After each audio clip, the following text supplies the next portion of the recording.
ভারতবর্ষের মধ্যে সব থেকে বেশি সম্পত্তি হলো সেনাবাহিনী, তারপরে রেল রেল ডিপার্টমেন্টে, তারপরে হলো ওয়াকফ সম্পত্তি পশ্চিম এই টোটাল ভারতবর্ষের মধ্যে। তাহলে বোঝাতে পারছি মানে কতটা সম্পত্তি আমাদের পূর্বপুরুষরা ভারতবর্ষের জমিনে তারা দান করে গেছে, শুধুমাত্র কাদের জন্য? মুসলিম ডেভেলপমেন্ট করার জন্য। সেই সম্পত্তিগুলো বিভিন্ন সময়ে বিভিন্ন সরকার এসে নিয়ন্ত্রিত করেছে, ভোটকে চালানোর নাম করে দখল করে খাচ্ছে। বামফ্রন্টের প্রথমে কংগ্রেসের আমলে তাদের নেতা নেত্রীরা করেছে, তারপরে বামফ্রন্টের সরকারের সময় দখল করেছে, বর্তমান তৃণমূল সরকার এরাও দখল করে খাচ্ছে। ভবিষ্যতে যদি অন্য সরকার আসে তারাও করে খাবে। এবং আমাদের অনেক মুসলিম নেতা যে বোর্ড, সেই বোর্ডের কমিটিতে আছে, তাদের কোনো হেলদোল নেই, কিছু নেই। আমরা এটাকে দেখছিলাম মোবাইলে যে আমাদের রাজ্যের একটা মন্ত্রী, দুটো মন্ত্রী এবং কাউন্সিলর, কর্পোরেশনের কাউন্সিলর এবং একজন নেতা, তারা কতটা সম্পত্তি, ওয়াকফ সম্পত্তি দখল করে আছে। কেন্দ্রীয় গোয়েন্দা সংস্থার সেটা সেন্ট্রাল গভর্নমেন্টের কাছে রিপোর্ট দিয়েছে। 25 বিঘা সম্পত্তি, 3 বিঘা 2 বিঘা এরকম সম্পত্তি তারা দখল করে রেখেছে। এটা হচ্ছে কলকাতার ঘটনা। আর বিক্ষিপ্ত আকারে বিভিন্ন জেলায় যদি ঘুরে দেখা যায়, প্রচুর এরকম সম্পত্তি তারা দখল করে রেখেছে। আজকে সেন্ট্রাল গভর্নমেন্ট তারা বিল পাস করেছে, আইনে পরিণত হয়েছে, ওয়াকফ বোর্ড তাদের সম্পূর্ণ নিয়ন্ত্রিত থাকবে না রাজ্যের ওয়াকফ বোর্ডের কমিটির হাতে। সেন্ট্রাল থেকে তারা নিয়ম করে দেবে, তাদের নিয়ন্ত্রিত কমিটি থাকবে, সেই কমিটি বোর্ডটা দখল মানে দেখভাল করবে। এবং যত সম্পত্তি আছে সেই সম্পত্তি জানি না আগামী ভবিষ্যৎ কি হবে, সেটা ভবিষ্যৎ কথা বলবে। যেদিকে ট্রেন্ড মানে যেদিকে যাচ্ছে, যেদিকে বোঝা যাচ্ছে যে এটা হতে পারে, এখানে তো বড় বড় আইনজ্ঞ বিশেষজ্ঞদের দ্বারা যেটা বোঝা যাচ্ছে যে ভবিষ্যতে এই সম্পত্তি মুসলিমদের হাত থেকে হাতছাড়া হয়ে গেল, কিচ্ছু করার নেই। আমি আপনি গরুর মাংস, গরুর গোশ খেতে খেতে অভ্যস্ত হয়ে গেছি। আমাদের খাওয়া দাওয়া, আমোদ ফুর্তি আর মানে জলসা করা, জলসায় শুধু কোনো অন্য আলোচনা নেই, শুধু ওই কেসা কাহিনী, বাপদাদার পূর্বপুরুষ এইসব ঘটনা নিয়ে পড়ে রয়েছি। আমরা সমাজ কি জানি? এখন আমরা একটা ইমাম সাহেব, আমাদের যতই যোগ্যতা থাকো, আমরা কিছু বললে সেটা নট গ্যারান্টেড। কোনো হুজুর এসে যদি কিছু বলে যায় সেটা বিশাল ব্যাপার, তাই তো নাই? হ্যাঁ, এমন হুজুররা ওয়াজ করে, এমন বক্তা ওয়াজ করে, তাদেরকে আমরা পড়াতে পারবো। মাওলানা পাশ করে জলসা করে জলসা করছে, যে বুখারী শরীফ পড়লো না, আবু দাউদ শরীফ, মিশকাত শরীফ, তিরমিজি শরীফ পড়লো না, কিতাব জীবনে চোখে দেখেছে কিনা জানি না, তারা যদি জলসা করে তাদের জলসা রকম হবে, সমাজ রসাতলে যাবে। রাবিয়া বসরির দুটো কাহিনী আর মা ফাতেমার কাহিনী, আলী হোসেন হাসান হোসেনের কাহিনী, কারবালার কাহিনী শুনে দিলে আমি 3 ঘন্টা জলসা করবো। ইউসুফ জুলেখার কাহিনী বলে 4 ঘন্টা জলসা করা যায়। সমাজে কি লাভ হবে? আলটিমেটলি লাভটা কি হবে? আজ প্রত্যেকটা গ্রামে ঘুরে দেখলে দেখা যাবে যে অনেক স্বামী স্ত্রীর মধ্যে তালাক হয়ে গেছে, কিন্তু সংসার করছে। সত্যি তো নাকি? আমি তো এই কাজটা করি। বলছে হুজুর রাগেতে তালাক দিয়ে ফেলেছি, এখন রাগের মাথায় দিয়ে ফেলেছি, কি করবো? ওই একবার বিয়ে পড়িয়ে আবার সংসার করছি। যতদিন সংসার করবে ততদিন তার ওই স্বামী স্ত্রী হিসেবে হারাম হবে। সেই তালাকের পিছনে আমরা সমাজকে বোঝাতে পারলাম না, সমাজ এইভাবে চলছে। 3 তালাক বলে দিয়েছে, মনে করে ওই রাগের মাথায় বলে ফেলেছে, আবার ঘুরিয়ে দিয়ে একবার বিয়ে করবে। অনেক ইমাম সাহেব, মোন সাহেব আছে, জানেই না তালাকের ভাগগুলো, সেও বিয়ে করে দিচ্ছে। গতকালকের একটা কথা আমার কাছে এসছে যে 1 মাস হয়েছে তালাক হয়েছে, কালকে বিয়ের ডেট করে ফেলেছে, বিয়ে দিতে হবে। 1 মাসের তালাক হলে 1 মাসের মধ্যে বিয়ে দেওয়া যায়? কতদিন সময় লাগে? 100 দিন সময় লাগে। 100 দিন, দিন হিসাবে 100 আর মাস হিসেবে ধরলে 3 মাস 10 দিন। তার আগে ইমাম সাহেব বিয়ে পড়িয়ে দিচ্ছে। যে ইমাম বিয়ে পড়াবে তার ইমাম থাকবে? ইমান না থাকলে তার বউ থাকবে? ইমামই জানে না তালাকের মশলা। তালাকের মশলা জানতে গেলে মুক্তি পড়তে হবে, আর মুক্তি পড়তে গেলে মাওলানা টাইটেলে 60% নাম্বার পেতে হবে, তারপর চান্স পাবে। আপনাকে পয়সা দিয়ে পড়াবে, বোর্ড মাদ্রাসা থেকে পয়সা দেবে যে পড়বে, অত সহজ ব্যাপার নয়। ওই বক্তা স্টেজে উঠে গেলাম, দুটো গজল পড়লাম, দুটো ঘটনা শোনালাম, বক্তা হয়ে গেল বিশাল বড় আলেম, ওটা হতে পারে না। আর ইউটিউব দেখে দেখে যদি সব হয়ে যেত, বই দেখে দেখে যদি সব হয়ে যেত, এমবিবিএস সার্জন ডাক্তার লাগতো না, নিজে নিজে অপারেশন করা যেত। যেত কি যেত না? সার্জন ডাক্তারের প্রয়োজন পড়তো, আপনিও তো ইউটিউব দেখে সার্জন করতে পারেন, সার্জারি করতে পারেন। সে জায়গায় করে না কেন? সে জায়গাটা জানানোর তাগিদ আছে না? আজকের যা পরিস্থিতি ভারতবর্ষের মধ্যে আছে, আমি তো অনেক মসজিদের কমিটির সাথে কথা বলে দেখেছি, 98% মসজিদের কাগজপত্র ঠিক নেই। একদম আমি অন রেকর্ডে বলে যাচ্ছি। ওই আলী আহমদের নামে আছে, ওই খোদা বক্সর নামে, এই করিম বক্সর নামে। শুধুমাত্র হয়তো যে সময় মাঠ খাতার রেকর্ড হয় সেই সময় হয়তো বলেছিল যে এটা মসজিদ ক্লাসিফিকেশনের শ্রেণীতে মসজিদ তুলে রেখেছিল বলে কিছুটা বাঁচো, কিছুটা। ক্লাসিফিকেশন মানে কি বুঝতে পেরেছেন? যেটা শ্রেণী বলা হয়, যে এই জমিটা কোন শ্রেণীর মধ্যে, সেখানে হয়তো মসজিদ তোলা আছে। তা আমরা ওই করতেই শিখেছি, গর্ব করে বলি আমরা 30 হাড়ি বিরিয়ানি হয়েছে, এটা আমাদের গর্ব।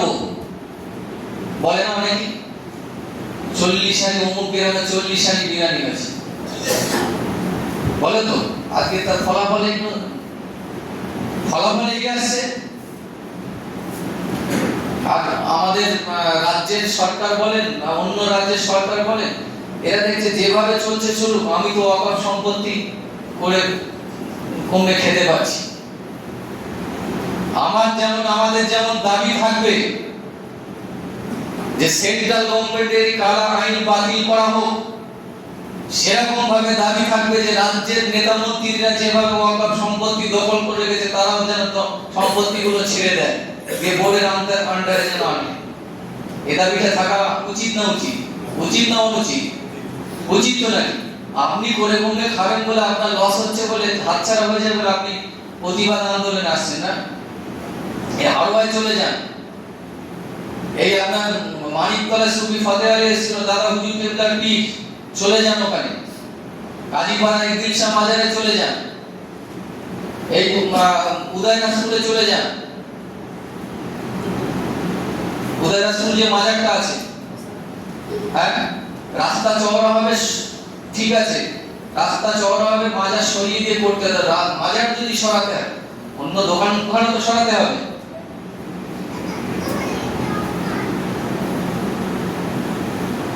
সেই জন্য বলছি, এই সচেতনটা আমাদের সমাজে করা হয়নি বলে আজকে পরিস্থিতি আমাদের হাতের বাইরে চলে গেছে। মসজিদ, মাদ্রাসা, কবরস্থানের, ঈদগাহ কাগজপত্র ঠিক করা বহু পূর্ব থেকে বলা হয়েছে, কেউ কোনো কানেই নেয়। এই মসজিদের কাগজ কারোর কাছে আছে? পর্চা আছে? দলিল কারোর কাছে আছে? দলিল কারোর কাছে আছে? আপনাদের চণ্ডীগড়ি জামে মসজিদের দলিল কারোর কাছে আছে? তাই কিভাবে হলো? এরা তো কেউ, যে কোনো কেউ একজন নয় দান করেছে, নয় বিক্রি করেছে। মসজিদ তো আর ওয়ারিশ সূত্রে পায় না, বা কেউ ওয়ারিশ সূত্রে পেয়ে দান করেছে, তার দলিল থাকবে। যদি কারোর কাছে দলিল থাকে, দয়া করে হাত করে বলছি, দলিলটা বার করবেন। তার যদি এর কাগজপত্র যদি কোনো সমস্যা থাকে, খাজনা কাটা বলেন, ট্যাক্স মিউটেশন করার প্রয়োজন করে, সব করে নেওয়া হবে, কিন্তু প্রমাণ তো একটা লাগবে। পর্চা কিন্তু জমির প্রমাণ নয়, ভালো করে বলে দিচ্ছি। জমির প্রমাণের অন্যতম সব থেকে শ্রেষ্ঠ প্রমাণ হলো দলিল। সব থেকে শ্রেষ্ঠ প্রমাণ পর্চা একটা প্রমাণ, কিন্তু দলিল ছাড়া প্রমাণ হয় না। পর্চা দু রকম ভাবে হয়। আপনি যদি কেনা সূত্রে জমি ক্রয় সূত্রে করেন তাহলে আপনার দলিল থাকবে, আর যদি ওয়ারিশান সূত্রে পান, যিনি মারা গেছেন তার ডেথ সার্টিফিকেট আর তার ওয়ারিশান সার্টিফিকেট প্রয়োজন। এই মসজিদ তো যে কোনো প্রকারে কেউ দান করেছে বা বিক্রি করেছে, তার তো একটা দলিল থাকবে। যে দলিলটা কার কাছে? ঠিক এটা ফাইল করে রাখতে হবে তো নাকি? ফাইল করে রাখতে হবে তো নাকি? উত্তর দেন আপনারা। আপনাদের তো গ্রামের মসজিদ,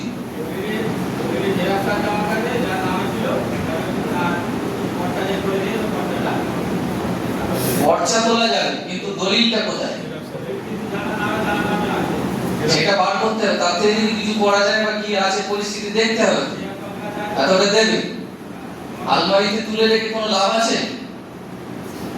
প্রত্যেক যারা বাইরের ভাইরা যারা আছেন, আপনারা আপনাদের প্রত্যেক গ্রামের মসজিদের কাগজপত্র কোনো কমিটিকে, যদি কেউ কমিটিতে থাকেন, নিজেরা দায়িত্ব নিয়ে এগুলো বার করবেন। কোন রকম কোন সমস্যা হলে, জানার বিষয় হলে, যদি মনে করেন আমার সাথে আলোচনার প্রয়োজন মনে করেন, করবেন, ইনশাআল্লাহ যুক্তি সৎযুক্তি দেওয়ার চেষ্টা করব। এই মসজিদের কাগজ যদি থাকে, হাফিজাজরাম বলবো যদি থাকে দেবেন। কবরস্থানের যদি কোন রকম কোনো কাগজ থাকে, পর্চা বাদ দিয়ে, পর্চা আছে বা পুরাতন পর্চা আরএস বা সিএস এর যদি পর্চা থাকে, আর যদি কারোর কাছে কোনো রকম ওই যাদের নামে আছে তাদের থেকে যদি কোনো চুক্তিপত্র, কোনো বায়নাপত্র, কোনো আপোষ মীমাংসা বন্টননামা যদি কিছু থাকে তাহলে দেবেন। সেটা দিয়ে আমরা কিছু করার, যদি সংশোধন করা সম্ভব হয় চেষ্টা করব ইনশাআল্লাহ। বোঝাতে পারছি? শুধু গায়ে মানে কথাটা শুনে ফেললে হবে না, গুরুত্ব সহকারে আপনাদের মানতে হবে।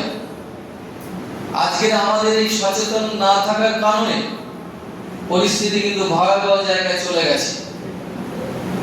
আর এই সরকার আপনাকে করে দেবে না, ভোটের সময় আসলে সবকিছু বলবে। আজকের এই সরকারের, বর্তমান সরকারের ক্ষমতায় আসার 10টা প্রতিশ্রুতির মধ্যে অন্যতম প্রতিশ্রুতি ছিল ওয়াকফ সম্পত্তি উদ্ধার করবে। শুনেছিলেন তো নাকি? মনে আছে তো নাকি? সাজার কমিটির রিপোর্ট বাস্তবায়ন হবে, শুনেছিলেন তো নাকি? আর উত্তর দেন না কেন? সব সরকারের পক্ষে বলে নাকি? আরে আমার জাতি আগে, মসজিদ আগে, মাদ্রাসা আগে, কোরআন আগে। অসীম সরকার কোরআনের বিরুদ্ধে কথা বলছে, একটা কেউ প্রোটেস্ট করে না। বিজেপির এমএলএ বলছে কোরআনকে ব্যান করতে হবে। আরে তোমার সরকারে কি আইনজীবী অ্যাডভোকেট নেই? তোমার এমএলএ এমপির মধ্যে আইনজীবী অ্যাডভোকেট নেই? কেন অসীম সরকারের নামে কেস করা হচ্ছে না? অন ক্যামেরায় আমাদেরকে বলা হচ্ছে জিহাদি, অন ক্যামেরায় আমাদেরকে বলা হচ্ছে পাকিস্তানি, অন ক্যামেরায় আমাদেরকে বলা হচ্ছে মোল্লার দল, অন ক্যামেরায় আমাদেরকে বলা হচ্ছে বাংলাদেশে না পাকিস্তানে চলে যেতে হবে। তোমার সরকারের মধ্যে কি এমএলএ এমপি নেই, আইনজীবী? কেন প্রোটেস্ট হয় না? রাগ হচ্ছে মনে হয় নাকি? মাসে মাসে 1000 টাকা পান তো। এগুলো রাজনীতির কথা নয়। আজকে আমার জাতিকে ধ্বংস করার প্রচেষ্টা চালানো হচ্ছে, মসজিদ ধ্বংস করার প্রচেষ্টা চালানো হচ্ছে, মাদ্রাসা ধ্বংস করার প্রচেষ্টা চালানো হচ্ছে, কবরস্থান দখল করার প্রচেষ্টা করা হচ্ছে। আমরা যদি মুখ বন্ধ করে থাকি, আমরা যদি সচেতন না হই, আগামী ভবিষ্যতে আমাদের ছেলেরা চীনের মতন অবস্থা হবে। তাতে আমার উপরে কেউ রাগলো, চটলো, আমার উপরে হিংসা করলো, যাই করলো, কিচ্ছু যায় আসে না। কি পাশে আছে তো নাকি?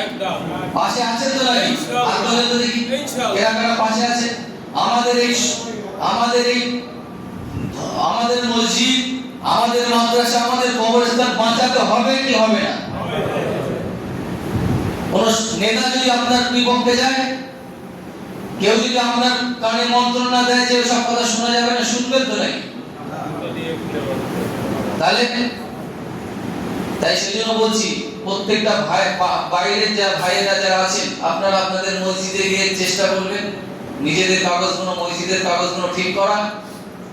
আর এই গ্রামের কবরস্থানের, মসজিদের বা অন্য কোনো কাগজ যদি সাধারণ ব্যবহার বলে কোনো কাগজ যদি কারোর কাছে থাকে, বার করে দেবেন। জোরহাত করে বলছি, ইমানি দায়িত্ব এটা আপনার। ইমানি দায়িত্ব আপনি যদি না দেন, এই নামাজ এসে পড়বেন শুধু 5 ওয়াক্ত না, তাহাজ্জুদের নামাজ পড়বেন বছর কি বছর, কোনো লাভ হবে না। আল্লাহর ঘরের সাথে শত্রুতা করা হবে। সেজন্য বলছি, আজকের এই কথাগুলো আমাদের রাগেতে বেরিয়ে যায়। সবাই সহযোগিতা করেন। যেভাবে আন্দোলন চারিদিকে শুরু হয়েছে, যদিও এটা আইনে পরিণত হয়েছে, আবার এটা ফের আইনে যদি এটাকে ফের পরিবর্তন না করা হয়, তাহলে কিন্তু এটা আইনেই থেকে যাবে। কিন্তু আইনে পরিণত হলেও আমাদের একটা ইমানি দায়িত্ব আছে আন্দোলন করা। সেই আন্দোলন করে যদি আমরা দিল্লি গিয়ে যদি আমরা আন্দোলনটা বৃহত্তম আন্দোলন দেখিয়ে যদি একটা কিছু করা যায়, আল্লাহর সাহায্য যদি পাওয়া যায়, যদি এটাকে বাতিল করা যায়, সেই চেষ্টা করা হচ্ছে। সবাই বলে ইনশাআল্লাহ আল্লাহ আমাদের হেফাজত করুন। সেজন্য সম্ভবত মনে হচ্ছে ফাইনালি আগামী 26শে এপ্রিল ব্রিগেডের ওয়াকফ বাঁচাও আন্দোলন ডাকা হয়েছে। সবাইকেই বলবো, যতই কাজ থাকুক সেদিনে ব্রিগেডের ময়দানে হাজির হতে হবে ইনশাআল্লাহ। নাকি আর আজকের আমাদের দিকবেরিয়ার ডিএনএস ক্লাব ময়দানে একটা প্রতিবাদ সভার আয়োজন করা হয়েছে ইমাম সংগঠনের পক্ষ থেকে। দুপুর 3টে থেকে মাগরিব পর্যন্ত হবে। সবার কাছে অনুরোধ করব, যাওয়ার চেষ্টা করবেন। আজকের জুম্মার নামাজের 3টে, 3:30 থেকে মাগরিব পর্যন্ত বিভিন্ন জায়গায় প্রতিবাদ প্রতিসভা হচ্ছে। যেখানেই দেখবেন এই প্রতিবাদ প্রতিসভা হচ্ছে, সেখানেই আপনারা একটু দাঁড়িয়ে থেকে সেই জায়গাটা বেশি বেশি লোক সমাগম দেখানোর একটা চেষ্টা করবেন। বিভিন্ন লিফলেট আমরা তৈরি করে দেবো। বিভিন্ন জায়গায় সেই লিফলেট কোনো দেয়ালে, ওয়ালে, যেখানে মারার মতন জায়গা আছে মেরে দেওয়ার চেষ্টা করবেন। এইভাবে আমরা আন্দোলন করে 26শে এপ্রিলের পরে ব্রিগেড থেকে হয়তো ঘোষণা হবে দিল্লি কবে যাওয়া হবে। আমরা চেষ্টা করব কিছু মানুষ অন্তত দিল্লি শামিল হওয়া। তার জন্য যদি অর্থনৈতিকভাবে অর্থের প্রয়োজন হয়, আপনারা দিতে রাজি আছেন তো? নাকি কেন, অর্থেরও তো একটা প্রয়োজন আছে। এইদিকে এটা একটা আন্দোলন চলবে, তার মাঝখান দিয়ে আমরা আমাদের মসজিদ, মাদ্রাসা, কবরস্থানের কাগজপত্র ঠিক করতে থাকবো। ঠিক আছে ইনশাআল্লাহ? সবাই সহযোগিতা করবেন। আমার সাথে ব্যক্তি শত্রুতা, আমার সাথে ব্যক্তিগতভাবে রাগ আপনার থাকতে পারে, সে করবেন, ব্যক্তিগতভাবে করবেন, কোনো সমস্যা নেই, কোনো সমস্যা নেই। যাই করবেন আমি কিচ্ছু মনে করবো না। কিন্তু মসজিদ, মাদ্রাসা, কবরস্থান বা আল্লাহর সম্পদ তুলিয়ে নো অ্যাডজাস্টমেন্ট। কারোর সাথে কোনো আমি অ্যাডজাস্টমেন্ট করবো না। আমি বা আমরা, আমার সাথে ব্যক্তিগত শত্রুতা থাকবে, করবেন, কোনো ব্যাপার নেই। এই ক্ষেত্রে কিন্তু কেউ কোনো রকম ভাবে করার চেষ্টা করবে না। যদি করেন, কাল কিয়ামতের দিন বুঝে নেব ইনশাআল্লাহ। কেউ যদি কোনো রকম ক্ষতি করার চেষ্টা করে, কিয়ামতের দিন বুঝে নেব। আপনি সরকারের দুর্নীতির পক্ষে, ওয়াকফ দখলের পক্ষে না, ওয়াকফ মুসলিমদের পক্ষে থাকবে, ওয়াকফ আল্লাহর পক্ষে থাকবে, এইটা আপনার হিসাব করতে হবে। যে ওয়াকফ আমাদের কাছে থাকুক, মসজিদ আল্লাহর ঘর, আল্লাহর জায়গায় থাকুক, না মসজিদ সরকারের কাছে যাবে, এটা যদি আপনি কোন দিকে থাকবেন দেখবো। আল্লাহ রসুলের দলে না আবু জেহেলের দলে?